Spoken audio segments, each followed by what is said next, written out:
Hi guys, this is Gem in here, Reader. So alam natin kung ano ang reading mo for today. Just a reminder, this is a general reading. So this may or may not resonate with you, so don't take it personally. This is just a guide. This is also a timeless reading. So kung panood mo ito sa ibang panahon at ibang pagkakataon, possible na nakatadhanang mapanood mo ang reading na ito. Maaari mga advice and messages na mapupull out natin ay makatulong sa iyong sitwasyon. Also, please like, share, comment, and subscribe. Follow my page for more videos like this. Okay, let us see your energy.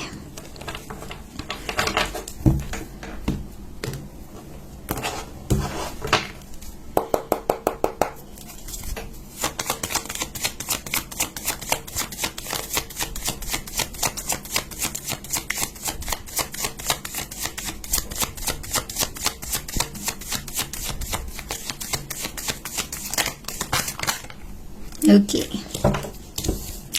You have here the moon energy. Maaari ang iba sa inyo ay strong Pisces, the moon. Ibig sabihin nito, may nililihim, sinisikreto, hinahide. Okay? Hindi pa nabubunyag, hindi pa nare-reveal. Possible na ang iba sa inyo may letter R sa name mo or R sa taong involved or connected sa iyo. Okay? This kind of energy is some kind of a hidden secret that is yet to reveal.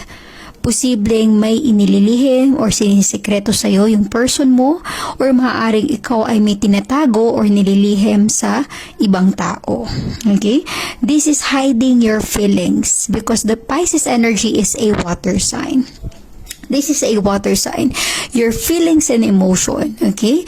Yung para sa iba, kung ito ay personality mo, hindi mo pinapakita yung pagiging emotional side mo.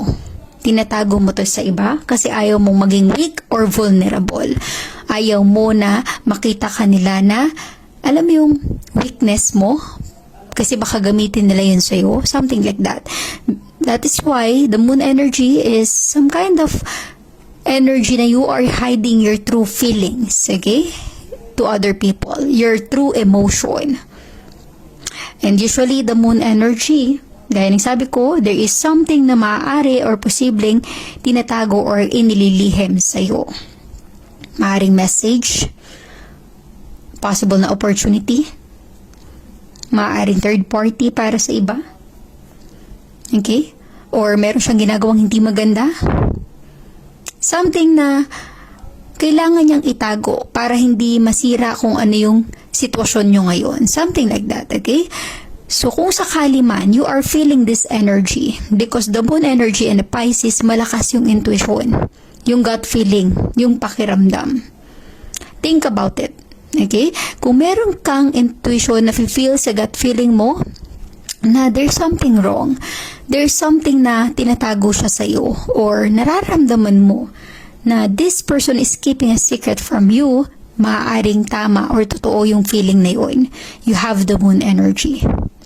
Listen to your intuition, listen to your gut feeling. Yung mga water sign na Pisces, malakas yung intuition ng mga yan. So pag nakuha mo yung ganitong sign, kung ano yung nararamdaman mo, sinasabi ng intuition mo, maaaring tama. Posibleng merong tinatago, nililihim na sekreto sa'yo na malapit nang mabunyag, malapit nang ma-reveal real soon.